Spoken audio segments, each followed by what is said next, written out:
હાલમાં જ 2 દિવસ પહેલા લોકસભામાં વકફ બોર્ડ અંગેનો નિર્ણય લેવાયો, બિલ પાસ કર્યું, લોકસભામાં ચર્ચાઓ થઈ, આપણે ચર્ચા સાંભળતા હતા, ટીવી મીડિયામાં પણ આપણે દેખતા હતા.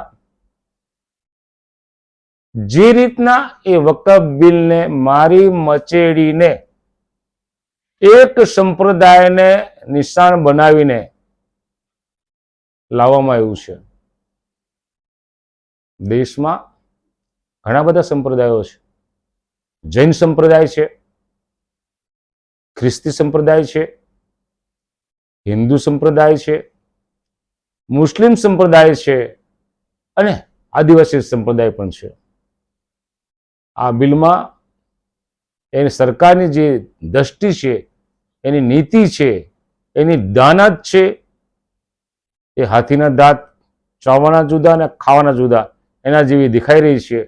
હું વકફ બિલનું જે પાસ કર્યું છે એને વખોડું છું એટલા માટે કે આ ભારત દેશમાં બાબા સાહેબના બંધારણમાં જે રક્ષણો આપેલા છે, એ રક્ષણો માત્ર એસટી, એસસી, બક્ષી કે અન્ય વર્ગના માણસોને આપેલા છે એવું નહીં. આ દેશમાં વસતી તમામ પ્રજાને આપેલા છે. ત્યારે એનું હનન કરવા તરફનું પગલું આ ભારતીય જનતા પક્ષના શાસકો કરતા રહ્યા છે અને હમણાં પણ આ કર્યું છે. દેખો, એમાં નાના સમાજ, નાની વસ્તી, સમાજની નાની વસ્તી, કોઈ ગામડામાં નાની વસ્તી હોય તો એનો ફાયદો થઈ જાય અને મોટી વસ્તી હોય તો નુકસાન થઈ જાય.